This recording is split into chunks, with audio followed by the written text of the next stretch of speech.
But thankfully, not only through the support I had around me, that I'm blessed to have that, but also by the choices I've made. My mom said that I was the one driving myself towards improvement. I I wanted to be heard. I wanted to be understood. Yes. And so I worked on it methodically. And this is where I say to people again and again, where you are is not where you have to stay. Man. And so if you are right now listening to this and you're thinking about, well, let's talk about public speaking. If you're in a spot where you don't feel like your communication is up to par, there's a barrier that is in front of your success. And that barrier's name is public speaking.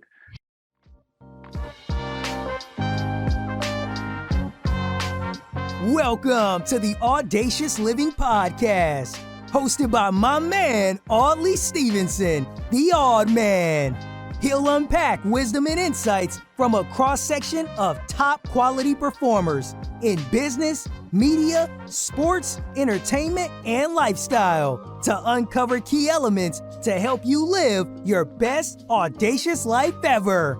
So without further ado, here is the Odd Man. Greetings and salutations, folks. It's Audley Stevenson back for another edition of hands down the most audacious podcast the internet has to offer. I guarantee you scour the web, you will find none more audacious than this one. This is the Audacious Living Podcast, and I appreciate you for being here as we continue our ongoing goal of helping our listeners live their best audacious lives ever. As always, I encourage you to follow us on our social media channels. We're on Twitter, Instagram, and Facebook under the handle The Audacious Pod. And if you're watching this episode on YouTube, then you know you can subscribe to our channel simply by tapping that bell down below, ding, ding, ding, and you'll be connected to all great things audacious related. Now, if you've ever had trouble speaking in front of others or had confidence issues when it comes to giving a presentation or a speech, then this episode is definitely for you. And I say that because we're fortunate enough to have Mike Acker joining me on this edition of the Audacious Living Podcast to discuss how we can develop our confidence and courage to do that one thing that so many fear, and that's speaking in front of others. As an executive communication coach, a speaker, and an author of 10 books, Mike has made it his life's mission to help others develop the skills to be confident speaker. And he definitely has worked on that himself. You'll hear Mike talk about how overcoming a speech impediment as a child helped put him on the path. And now he's proving that you don't have to stay where you are. You always can move forward, and you'll hear Mike talk about that. And I'm telling you, it's a great chat. So get ready for a fun conversation with Mike Acker. Enjoy. Hey, Mike, man, thank you for being here and spending some time with me on the Audacious Living Podcast. It's a pleasure to spend some time with you today. Hey, you too, Audley. I'm really looking forward to this. I love talking about personal development. I love doing this. One of the things I do every single day when I wake up is I pray that I'd be able to help people. So whether I'm writing a book or coaching somebody or speaking or on a podcast or whatever, that's what my prayers are. So first of all, a great way to start the day, and I'm with you 100%. The whole idea, I mean, you know, this podcast was started on the foundation of sort of giving back to others, and an interesting thing, and I'd love to hear your thoughts on this, is that you end up, although you know your mission is to give to others, you end up being the one getting all the blessings. Because I tell you something, I walk away continuously going, "Wow, I'm blown away," or "Wow, I can't believe this," and I end up taking more than I give, and so it's a really wonderful feeling. Well, it's that fascinating thing that's been talked about a whole bunch of different times, right? Where in your hand, if you hold on to something, nothing can get out, but at the same time, nothing can get in. But if you open up your hand to give to others, there's also things that can come into your life. Yeah. And there's that classic little story about a monkey. And how do you catch a monkey? You put a hole in the coconut. Put something in there that the monkey wants, and they reach their hand into the coconut, they grab it, they clench their fist, and now because they won't let go, they can't get out. So let's find out ways to bless you, bless others, bless, and then be blessed in return. I love it. You're absolutely right. One thing I read, and that's where I want to start with you in our conversation. I saw you talk about, things that happen in life, and as life is full of all sorts of challenges, adversities, trials, tribulations, you name it, it's there. And oftentimes, it's our response to these things that is a difference maker, and how quickly we go through it. And I've heard you sort of speak about, life isn't what happens to you, it's your response. I wonder if you can give some context as to sort of why that's important for you. Yeah. So for me, the story of my life has been overcoming several different challenges. Now, a lot has been given to me, and I'm very blessed, and I really am fortunate in so many different ways. I went to Haiti many years ago, and I thought to myself, would the story of my success have been possible if I had been born in a place like Haiti, just with the poverty there? So a lot has been given to me, but even then, in the midst of that, there's been several different obstacles. For example, my whole world revolves around public speaking. So I write books on public speaking, I coach on public speaking, and then I do public speaking events. However, when I was born, the obstacle that I was born with was a speech impediment. So I was born into an environment where I did not have a natural proclivity towards public speaking. I actually had something where it would instead make you kind of shut up and clam up. But thankfully, not only through the support I had around me, that I'm blessed to have that, but also by the choices I've made. My mom said that I was the one driving myself towards improvement. I wanted to be heard. I wanted to be understood. Yes. And so I worked on it methodically. And this is where I say to people again and again, where you are is not where you have to stay. Man. And so if you are right now listening to this and you're thinking about, well, let's talk about public speaking. If you're in a spot where you don't feel like your communication is up to par, there's a barrier that is in front of your success. And that barrier's name is public speaking. Right. You can't represent yourself. You can't get out there and pitch yourself. You're too nervous to talk to execs. You're too nervous to ask for that promotion. So you got a barrier. And a lot of times we play this kind of victim. Look, I'm just not good at public speaking. I can't get better. I'm not confident. I've always been this way. I'm stuck. But where you are is not where you have to stay. Just like I overcame that moment with the speech impediment later on. I had to learn another language, even though it wasn't natural to me. Sure. I learned another language, moved to Mexico.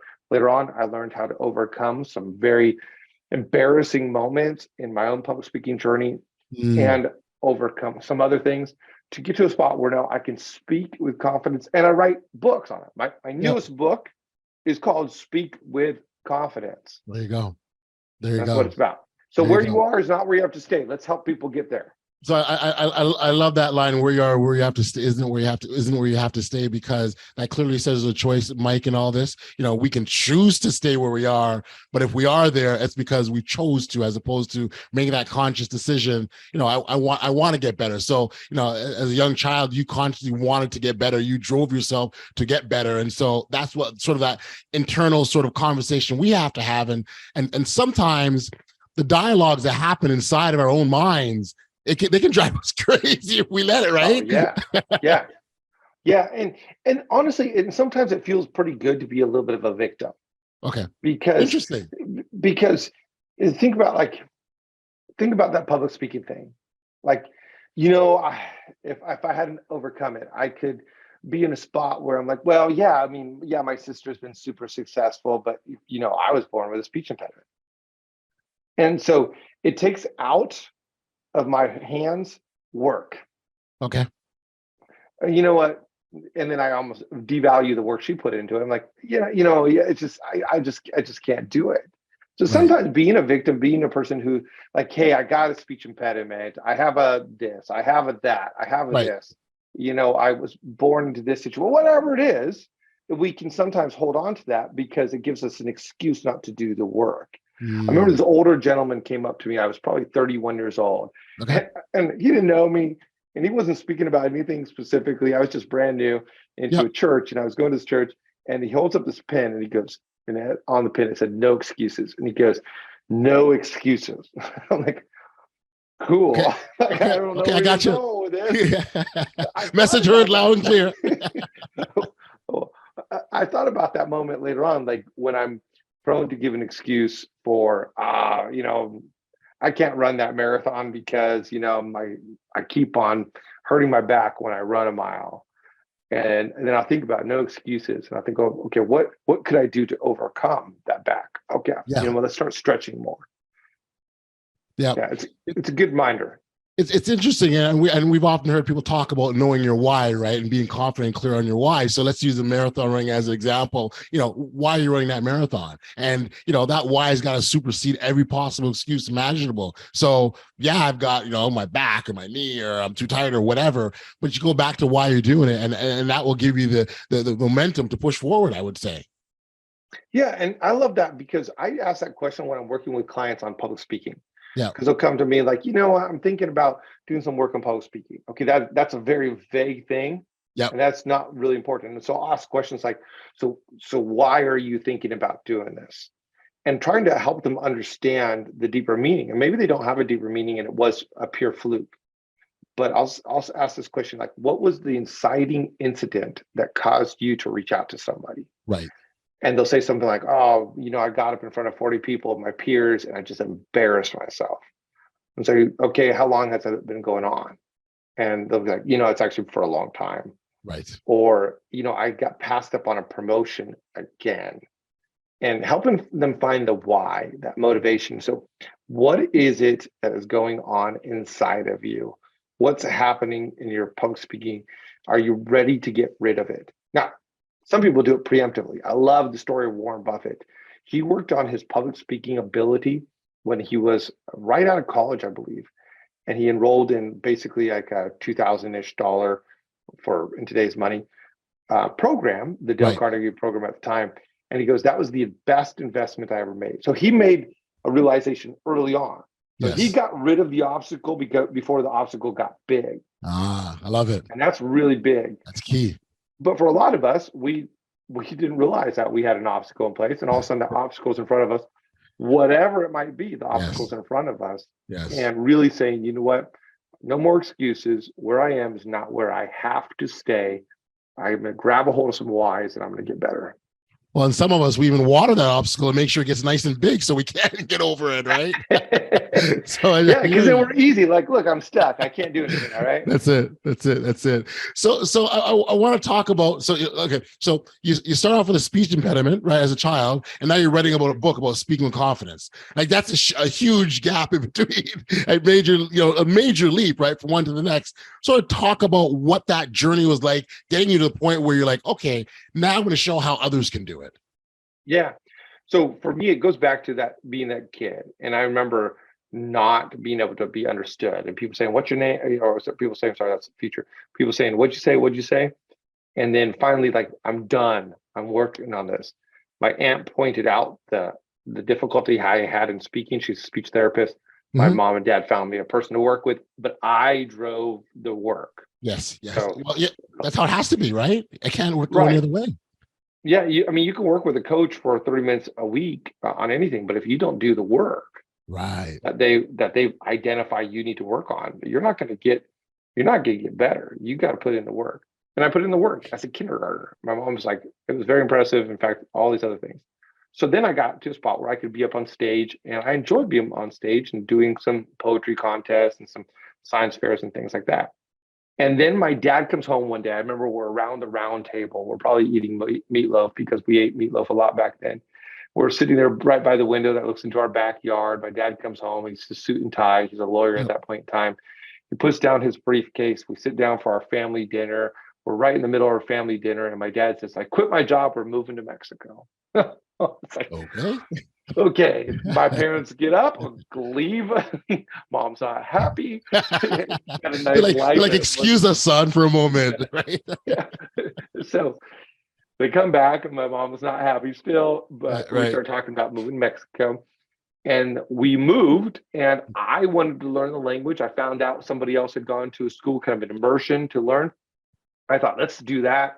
I can't learn in these classes that I've been taking for a while. So mid-year, near the end, a couple months before school gets out, I'm like, let's go to a school. Let's do what my friend did. Now, he went to this nice private Mexican school, and where a lot of people understood some Spanish and understood English, etc. My dad knew somebody who worked at the inner city Mazatlan, Mexico school, where the Mexican kids had never quite yet met an American yet. Okay. And at that point in time, I was very fair-skinned, extremely fair-skinned, and really white blonde hair, blue eyes, and buck teeth, and taller than all the other kids with no meat on my bones. Gotcha. So I was a spectacle. They dropped me in the school. My dad brings me there. He's like, Mike, I want to put you in the school, but I'm going to go talk to the principal. And if I come out and you don't want to go here, you don't have to. Okay. He comes out and he goes, Mike, I'll pick you up at 2:30. And there I'm there. Now, while I'm there, while my dad's talking to the principal, because he does speak Spanish, while I'm there, the entire school gathers around me and starts pointing fingers, teachers and everybody. I was the first American. This is 1990. The first American in that part of the city. Never seen, right. That, they never met. And American media was not like right to Mexico back then. Now it is. I was a novelty. Yes. Now, what that did for me is all of a sudden I had tons of pressure and eyes on me, which is one of the reasons why people speak without confidence when they come on stage, because they feel the scrutiny, they feel the pressure, they feel the who am I, what will they think of me, what are they saying about me. All these kids were quite literally talking about me, not behind my back, but just in front of me. I just didn't understand what they were saying. And then they were laughing. And I'd have to get up in front of people and read through words in Spanish and do public speaking and public reading, and everybody would laugh the whole time. So that changed the perception of who I was over the course of time, of people laughing at me whenever I got up in front of people in that school and in the subsequent schools. I started thinking I was a class clown. So it changed the way I perceived myself. And there was a period of time where I would actually be so just terrified of getting up in front of people and speaking. I was actually getting psychosomatic sicknesses and getting fevers every single week. My mom would say, "You're sick again?" I'd say, "Yeah, I feel awful." And it's because my fear caused it. So I overcame one obstacle, and now I have another obstacle. Finally, I got to a spot where actually I was more Mexican than I was American, loved it, really fit in, and really created a niche of friends, and that I still am friends with today. And fantastic, love Mexico. And then I moved back to the United States. Right when I got comfortable, I moved.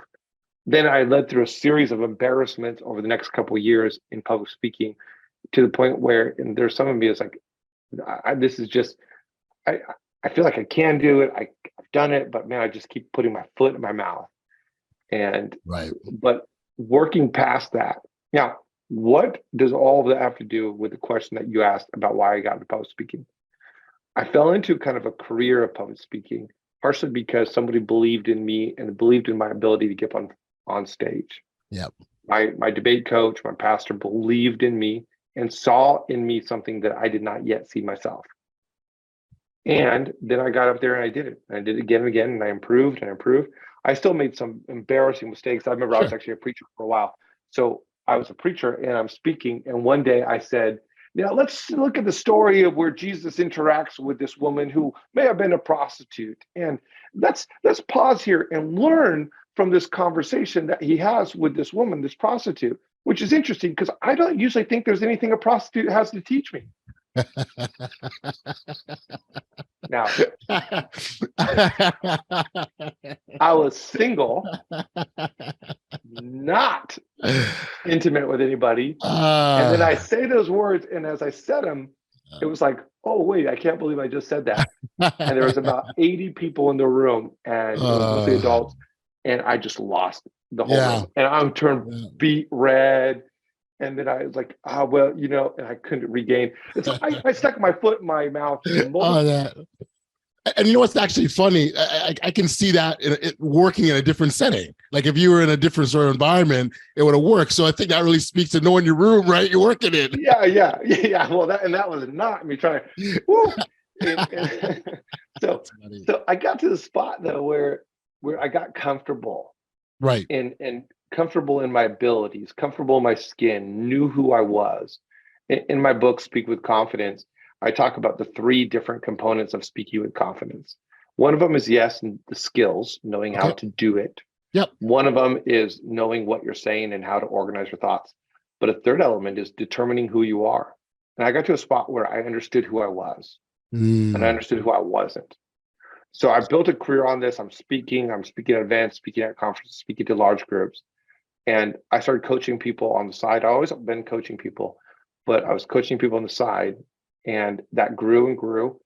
And then I met with somebody and we were talking about a book, and that turned into writing several books. My first book actually has about 1,000 reviews on Amazon. Amazing. And then I just published this newest one through Wiley. My goal is, look, you got some barriers, break through them, be that confident person off stage and on stage. Amazing. Where you are is not where you have to stay. Amazing. I want to go back to those 3 points that you just made, because the last one, knowing who you are, which is a really interesting one, because when you're about to speak or get up in front of people or share your message or whatever you're looking to do, so much times the focus is on me getting out what I got to get out. I'm not thinking about, Audley Stevenson standing on stage. It's like, oh my gosh, I got to get through this. I've got, this is, and it's got to be a certain way. It's got to be exactly like this, as opposed to being clear. Because once, and you can correct me if I'm wrong here, but so once you're clear on who you are, that allows the message to flow, does it not? Oh, so much more, so much more. One of the things that happened early on when I was a young preacher is I became a senior pastor when I was 26. So you have a major responsibility shift. Sure. And it causes you to re-examine who you are. Now, I felt like I pretty much knew who I was as a youth pastor, kids pastor. And so in those kind of environments, I got it. I'm this type of person over here. But now I'm speaking to people who have their PhDs and masters. We had a highly educated audience. I'm speaking to people here, and who am I to speak to these people? And so one of the things I did during that time was exact opposite of what you said, of letting it flow through you. So I was actually learning how to speak to adults. So I went on to, and I talk about this in my coaching programs, and I went on to do this thing where I would actually listen to one pastor, one preacher for about 1 month, and I would memorize their sermons, like verbatim. And I would go from different personality to different personality. So one week I'm like, Joel Osteen, I'm like, let's all just be happy. God wants to bless you. And then next week I was this, there was this like really theologian type guy, and I'm like, yeah. So here's what you gotta do. And I was like listening to T.D. Jakes, and I'm trying to like work with the orchestra, which there was no orchestra. And we're in like the whitest of white little small towns. Oh, I love it. I love it. And then I'm switching over to Mark Driscoll, who yelled at people. So I'm like different people for about 6 different months. And then finally it was like, but who am I? That's right. And once I understood who I was and letting it flow through me, and then there's a ease, there's a peace, there's a sense of I don't have to be those people. Right. They have their great abilities. And although that's kind of silly, in the business world we do too. Sure. So in the business world it goes like this. There's not like a name for the person, but instead there's more like, well, business professionals are calm, cool, and collected. I have to be calm, cool, and collected. And so we're trying to match this idea of a fig mentor or of a previous mentor. Right. Instead of just really being a great version of ourselves. Here's something for people. If you want to write something down, is stop being a poor imitation of someone else and become a great version of yourself. Yep. So the conversation with other people is so fascinating, because I'm with you bang on. You have to be who you are meant to be. At the same time, the value, where you can take value from others, is the good things, because everyone has something that you can take and incorporate. And you might not you might not be able to take everything T.D. Jakes does, but maybe there's a piece or a certain element or a certain aspect of what he does that you can use. So that's where I see the value of others. But to try and make yourself a carbon copy of that individual without knowing who you are, that's a slippery slope. That's just, you're just setting yourself up. Right. So the real huge idea is that what is the general principle versus the specific application? Yes. So what is it, for example, T.D. Jakes does so well? He uses his cadence. He goes up and he goes down. Yes. Now that's something that every speaker in the business environment can do, storytelling regardless. So when you're talking, you can all of a sudden go up and then come down. So you could even say, now this quarter I found to be fascinating. Yes. Yeah, that is a T.D. Jakeism in terms of being up and Yes. down. Yes. And I think about a y-axis. Now, don't pretend there's an organ, and That's and right. don't tell people to sit down because you gotta continue going. That's not gonna fit. Everybody's like, we are sitting down, Mike.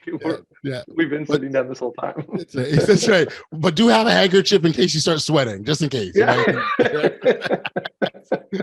That's funny. Yeah.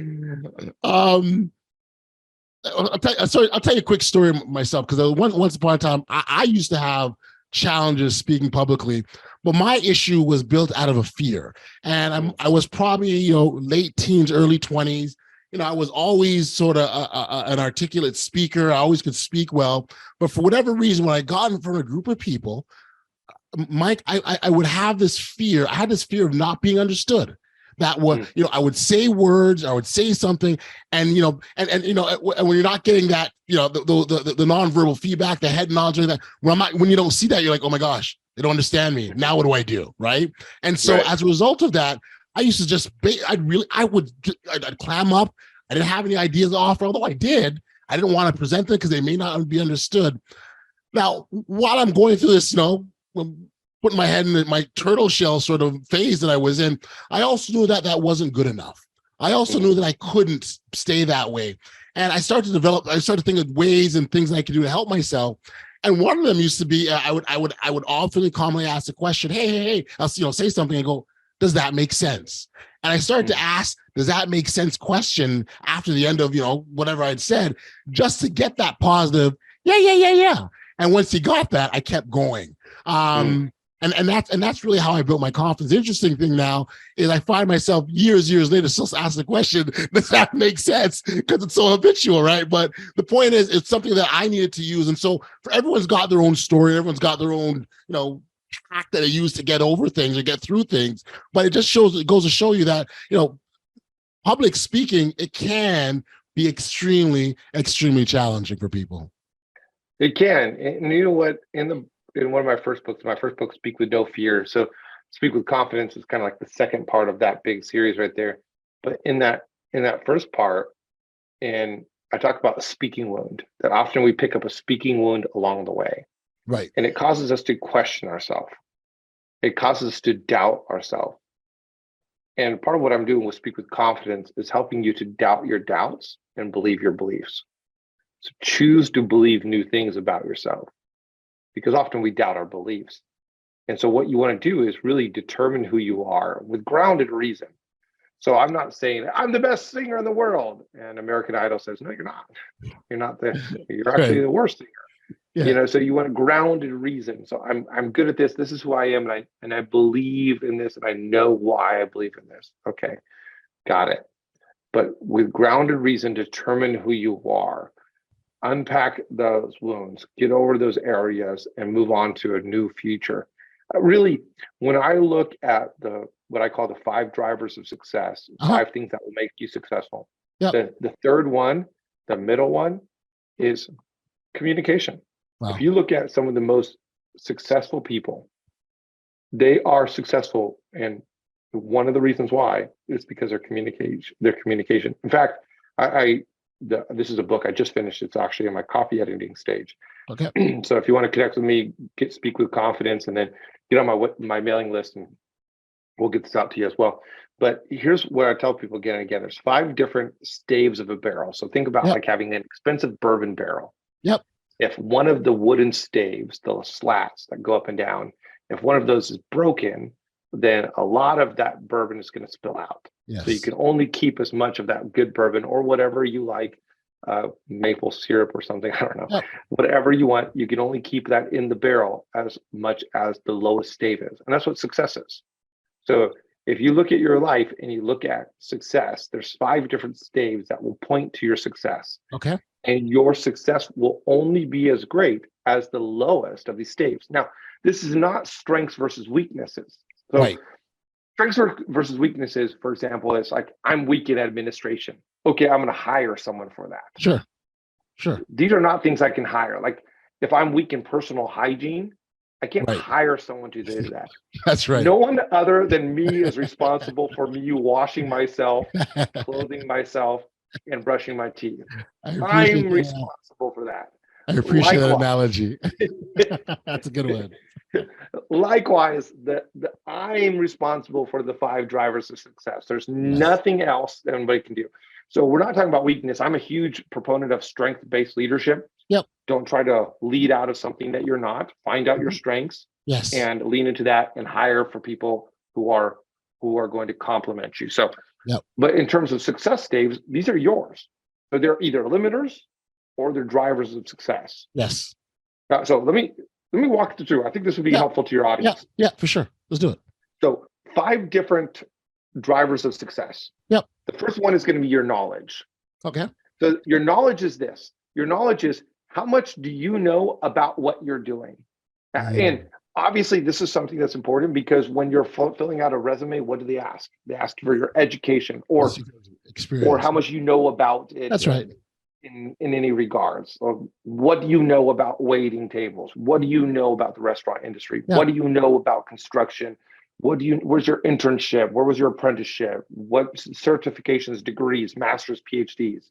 You want to know that a doctor knows what he's talking about. So that is one. Now that's a driver of success. Unfortunately, that is one that is often overvalued in the job seeking role. Yes. So I've got this education, therefore I am deserving of this job at this level. Right. Yeah. Right. Versus, and you haven't even taken it to these other ones. Right. Now the second one is often in that same camp, experience. Well, how many years have you been doing this? So I love that one time I got hired and I didn't have any of these 2. Now I was going to need them in order for me to stay into it. Right. So a break out of pastoral ministry. I was talking with a friend and I was like, yeah, I'm thinking about taking a break. He goes, I'd hire you in a heartbeat. I said, what do you do? And he goes, I do veterinary sales. And I'm like, I have no education in the veterinary world. I don't own animals. Right. I haven't been to a vet for years.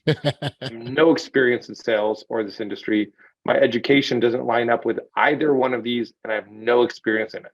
Yeah. So here's what he learned, though, or here's what he knew. And this would be great for anybody who's a recruiter out there. Yep.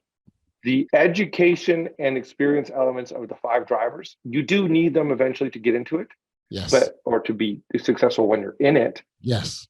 But it should not be a necessary contributor to you not getting a job. Gotcha. Because you can gain the experience over time, put it in if you have one of these other drivers. And if you have one of these other drivers, you can learn the education too. Yep. So it's actually flipped. I would rather hire people on these 3 and then teach these 2. Yes. But a lot of people in corporate America are going to hire on these 2. Right. And then hope that they have these other 3. Right. Yeah.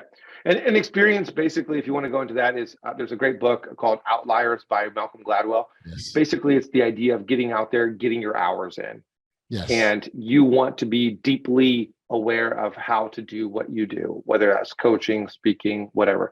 The more experience, the more hours you get in there, so that you move from novice to master. That's right. 10,000 hours. 10,000 hours. Get your hours in. Get your hours in, or 10 years in, right? So these are 2 drivers of success, and they are important. Yep. But I put it up at the very beginning because they're often just like, yeah, that's what we do in college. Yes. That's what we do in our apprenticeship. Yep. So let's move beyond that. Okay. Now let me raise up if you're watching the playback, that was my thumb, my pointer finger. So now let me give you the finger and let me tell you about the tallest one of the 5 drivers of success. And that's communication.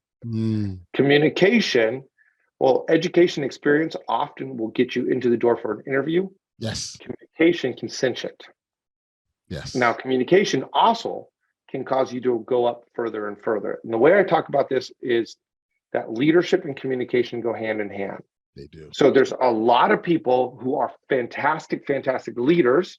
So right hand is all the way to the top, a level 10 leader, but their communication is a level 3 or 4. Right. Poor communication brings high leadership down. Yes. So if you're good at doing something, getting it done, and you have the education, you have the experience, you have the leadership ability, but your communication, your middle finger, your third stave is low, it's going to limit your success. It's going to bring it down. Inversely, it's called the halo effect. When you have high communication, even if you're even if your experience education is low or your leadership is low, it actually brings up your perceived leadership. Got you. I know one preacher, and he's a well-known person. I won't say his name, but he's a well-known person, and he is a level 10 communicator, but his leadership is fairly low. Okay. So people actually go to work for him and then leave when they realize what's behind the scene. Got you. So think about what level is your communication, what level is your leadership? Okay, 3 drivers. Yep. And let me give the other ones. The third one or the fourth one is going to be your emotional intelligence, your ability to interact and play with others. That's a big one. It's a big one. And that one makes and breaks careers. Yeah. And it's often a soft skill, but like my friend Steve Gutser says, it's a soft skill with a hard edge value. Yeah. Yeah. How well you can play in a sandbox with others. Yep. So if you want to break down emotional intelligence, it goes down into a self-focus, not in the sense of being focused on yourself, but being very aware of what's happening. Like, let me think through what I'm doing. How do I motivate myself, regulate myself, direct myself? What's happening inside of me? Right. Then others' attunement. So how well am I aware of what's going on and attuned and empathizing and feeling and exploring what's happening with others? Right. And then the third part goes into social skills. How well do then I play with them? How well do I interact with them? Yes. How well do I get my point across and make sure they understand? How well do I make them feel? How well do I have a conversation with them? Yep. And on and on. Okay, 5th driver of success, your drive. Now, I love it. Driver's drive. I thought about using a different word, but I just ultimately, a driveless driver is going to drive you nowhere. That's the best one. I love it. Drive. And there's just a lot of people who just have no drive. They might have education, they might have experience. Yep. They might have some communication, they might have emotional intelligence, but without drive, it's not going to get you further. And drive ultimately gets down to 3 areas. What are your goals? What is your motivation for those goals? Like what we said a second ago. Yep. And then do you have the grit to maintain yourself through those goals? Grit. Yes. So 5 drivers of success, but at the top of that, the middle finger is communication. So make sure that you are working on your communication. Otherwise, it will limit your success. And working on communication can be really easy. It's day-to-day conversations and like, so although we're talking about sort of in the professional sense where you're on stage, giving big speeches, it doesn't have to be there. It's how well you can get your point across, and really the difference of being on stage and talking in person is just more people, right? But it's the same principles that you're using to get your message across. Right.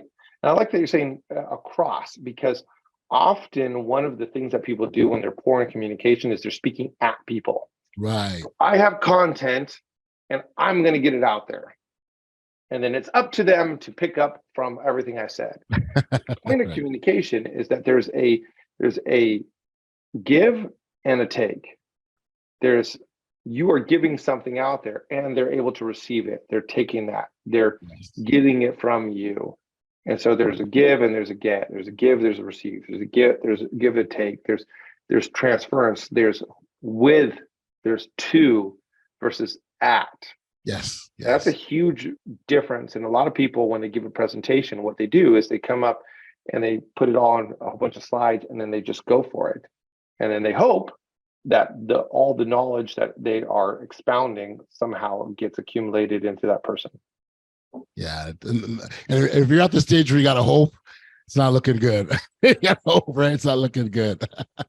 And there's a lot of hopeful. Here you go. There you go. I like that. That was a nice one. That's a good one, Mike.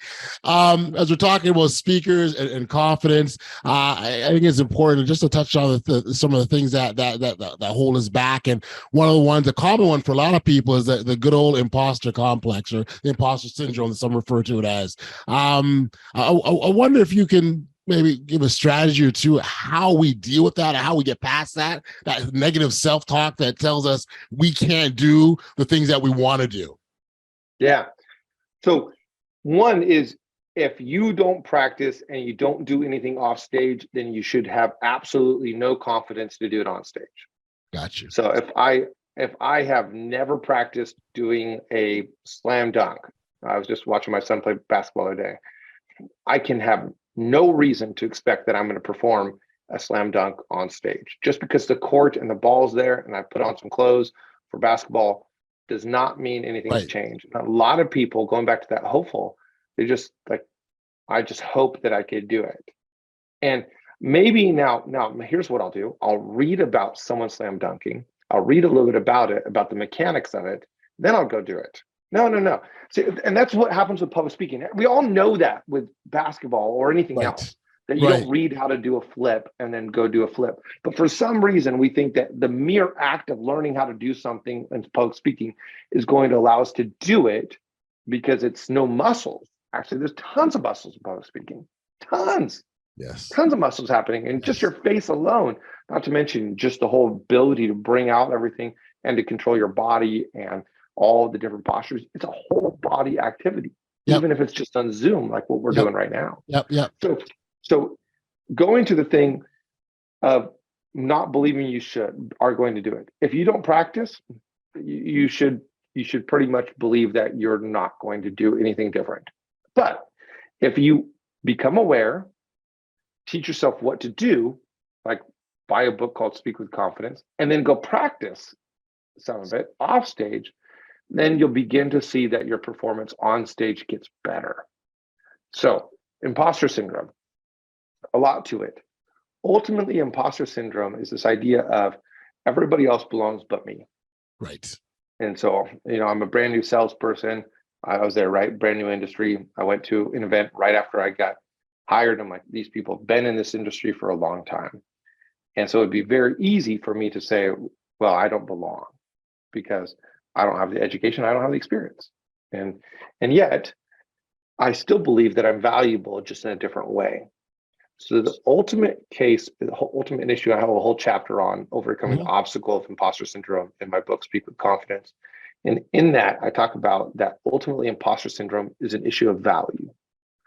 Do you believe that you have value in the place that you're bringing it? Now, if you don't prepare, if you don't know what you're talking about, if you're not ready, then you don't. And so you should feel like you don't have value because you're not bringing any value. And even though you're a valuable person in and of yourself, in that environment, you're not bringing any value to the discussion. Right. Now, if you know that you're a valuable person, if you understand what you're saying, if you understand that no one else in the room is more valuable than you, if you understand your unique contribution to the environment, and you have that cemented in your heart, your mind, your soul, and you've also worked on some of the external abilities of communication, so you know the increasing value of your skills, then you're ready to combat imposter syndrome. And it's about leaning into the truth instead of believing lies. That's it. And to recognize that you are lying to yourself is big. And so the idea of leading in the truth is fantastic. I think that's a great strategy, great approach. Mike, this has been, first off, fabulous conversation, a lot of fun. I'm really glad that we made this happen. And one last thing I want to touch on with you before we get on out of here, this podcast, Audacious Living podcast, so much is about, we talk about things like, courage and being bold and taking, and the importance of taking that first step because of all the good things that can come out of that, the ripples that can come out of that. And so when you think about speaking as the example, it's such a perfect fit because, if you're bold enough to take that first step and get on that stage and deliver that message, the way you can impact your audience, it could, who knows? And so I think that's a really, really great fit. Yeah, absolutely. It really is. Be courageous, step out there. There's a lot of things that like if you have knowledge that the business needs, if you have something that's going to help people, if you have a message that will bring hope, then you're being selfish keeping it in. Now, I get it because that fear, that insecurity, the lack of confidence can hold you back. And that's why learning to speak with confidence is something that gives you authority, gives you expertise. It gives you the ability to inspire people, provide hope, direction to people. And it's so vital for all of us to just learn how to speak and lead with confidence. It's a miserable spot to be when you have no confidence, you have no trust in your ability to speak. Yeah, that's awesome. No, it really, really is. Again, speaking is just, to me, it's a foundation of so many great things, and being able to, pass messages along and impact others and share. We talked about the ripples before, they're wide reaching. So thank you, Mike, for being here. This has been great. For our listeners that want to learn more about you or get on your mailing list for your new book or check out Speaking with Confidence, where can we send them? Yeah, go to mikeacker.com. So that's ACKER. You can Google me. You'll find me all over the place. My books just showed up on some best book list, which I thought was pretty cool. Amazing. Find it on Amazon. I was in New York City and picked it up, my book from the shelf at the bookstore in New York City. Amazing. So it's available in many Barnes & Noble and other places as well. But Speak with Confidence by Mike Acker. Yeah, thank you so much, Audley. I really appreciate it. Thanks for having me on your show. This has been very good. Appreciate you taking the time. Keep up all the great work, my friend, and we'll catch up down the road. Hey, sounds great. Thank you so much, Audley. Take care. Back we are here on the podcast, and I first off want to send my thanks and appreciation to Mike for being here, stopping by, and sharing his thoughts, tips, and strategies on how we all can be, awesome speakers, and we are able to do so with confidence. Speaking of confidence, as you heard, his latest book is called Speak with Confidence, and you can find out more about him and his writing and his work and his speaking by visiting mikeacker.com. Thanks again, Mike. Really appreciate you. When I think back to my conversation with Mike, I really appreciated so much of what he had to say. But if there's just one thing that I would take from my chat with him, it would be this. Believing in yourself means having confidence in your own abilities. It means being able to trust yourself to do what you say you'll do, knowing that those efforts will result in the desired outcomes you're looking for. When we lack self-confidence or lack the belief in ourselves, we're less likely to act or change or push to make things better. That means that believing in ourselves is kind of like the key that turns the ignition and gets that car started. We really can't go anywhere without it. Try as we might to push ourselves forward, we're blocked because our thoughts, attitudes, and actions aren't in alignment with the goals that we've set out for ourselves. Believing in who we are and believing in ourselves involves a bit more than just forcing to develop self-love and to start pursuing our goals. It's more a matter of seeing where we're stuck and compassionately exploring how we get to a place of being unstuck. And once we're unstuck, we're making way for an audacious way of living. Hey, listen, if you haven't registered for email notifications of the podcast, please know that you can do so simply by heading over to bestaudaciouslife.com and entering your email address, and you'll be alerted every time there's brand new content that comes out. We've sadly reached the end of another episode of the Audacious Living Podcast, and as always, I send a shout out and thanks to all those lovers of Audaciousness, those amazing listeners that support this podcast and keep this thing going. It really, really is appreciated. If you're listening on your favorite podcast listening platform, I encourage you to leave us a rating. 5-star would be fantastic, and a comment, all that good stuff. And again, it helps this platform to grow. Until next time, stay safe, be kind, show love to one another, and be audacious. You've been listening to the Audacious Living Podcast, hosted by Audacious Stevenson. If you enjoyed what you heard, be sure to like, subscribe, and share. Until next time, be audacious.